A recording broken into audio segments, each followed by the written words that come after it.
natin yung nadilaws na. Hindi pa ito nadideworm, nadilaws pa lang.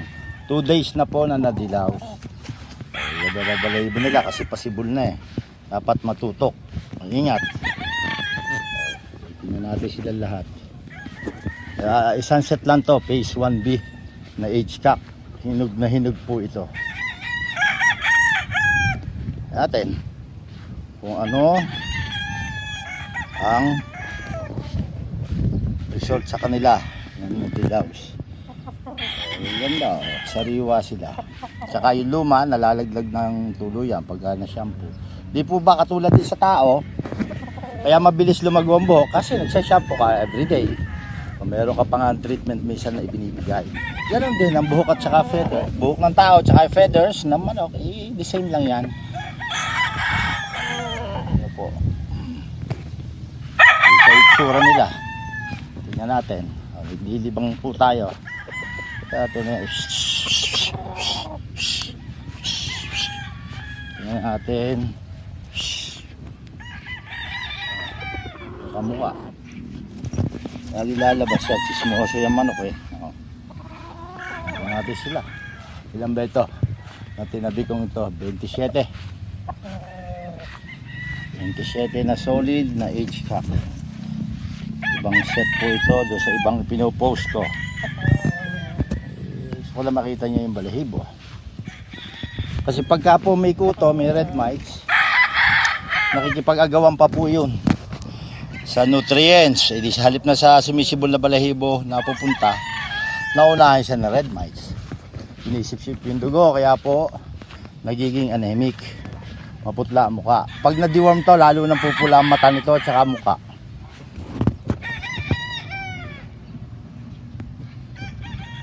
Isahin po natin 27. So, possible na ito.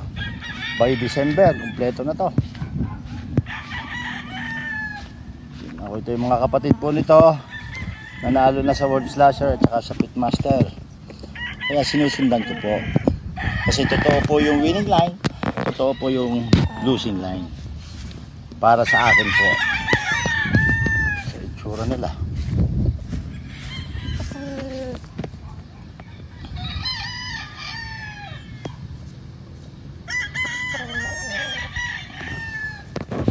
Ganda ng sibol ng balahibo.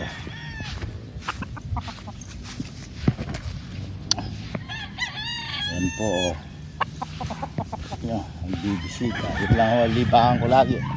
Everyday, tamad naman akong umalis. At least bagong tabas din. Oo, yan.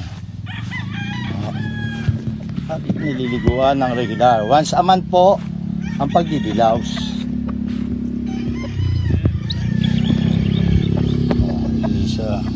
Sa magkakamukha. Yung palo, yung pungos. Kasi yung red mites po dito yung tumitigil. Hindi naman, pinakagat niya sa gabi. Yan o dito sa mga pahaponan. Kaya dapat inaano ninyo yung kanilang pahaponan sa katipi. So, ganda ng kulay. Hindi po natin ito. Iwasan ng hawakan kung hindi naman kinakailangan. Kung magpupurga ka, dapat marunong ka humawak. Panoorin mo lang sila. Malinis dapat po pagka kapita sa with depression, di mo gagamit. Out na lang out. Bata pa lang ina-out na. Tandaan nyo, culling is the key to success. Dapat masipag kang mag-out. O huwag mo nga patuloyin. Alam naman ninyo siguro kung anong gamot. Kapag ka may kapintasan, para hindi sayang. Sayang gastos pag gagano. Yung kursunada mo lang ang alagaan mo. Paano ko hindi makakursunadahan to? Sa kulay gusto ko po. Standard ko po yun. Yan yun. Tayo isa itsura. Kakatuwa. Uniform dapat. Uniform din ang treatment. Uniform din po ang kanilang program, medication, vaccination. Ay pagka po ka, hindi na dapat nagkakasakit. Kasi pag nagkasakit yan, ay nako, wala, kalimitan diretso na. Kasi matured na po ang immune system niya, magkakasakit pa. Oh. Ito, sabog-sabog pa balahibo, pero sasariwa na rin siya, naliguan eh.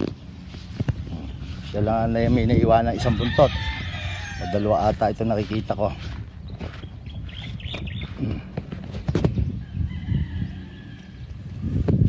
Sarap pong magkondisyon, mag-alaga pag kursunada mo.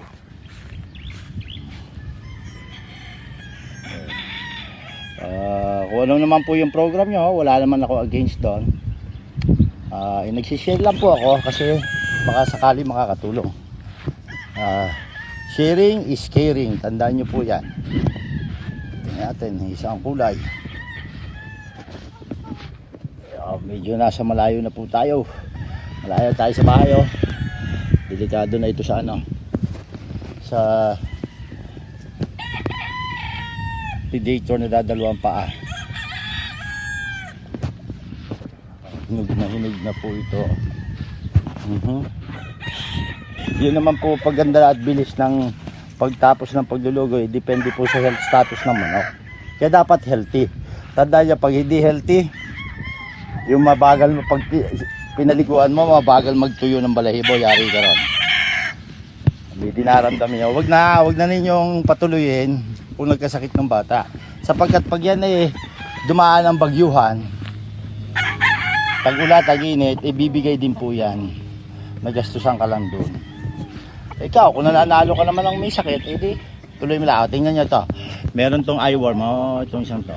Nakikita ko yung kanang mata, Papatakan ko po na oxygen dyan. Okay, wala naman ang gamot available sa eyeworm mo. Nagluluha. Tingnan nyo.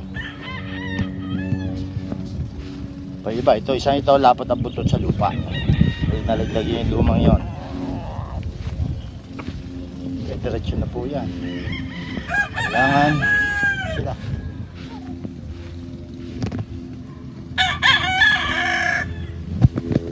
Wala po ako nakikitang basura sa grupong ito sa phase 1. Phase 1 kasi nasa tabi ng bahay. Kasi hinog na hinog po ito sagad sa gulang.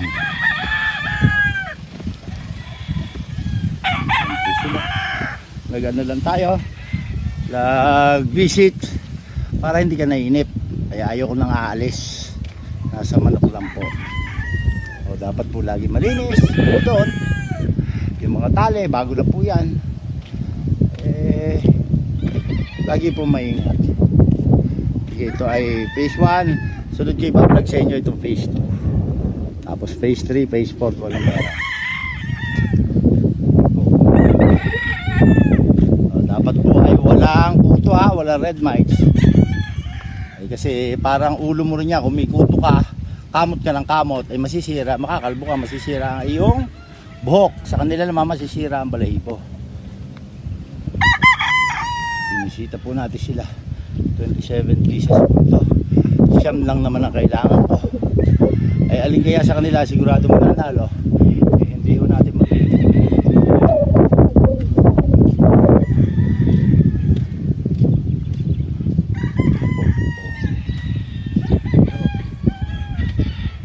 Ang pagdidilaws po ay every 30 days pag yan naman masyado malimit, nakakasira rin po ng balahibo, nagiging baka lalong lumugon uli.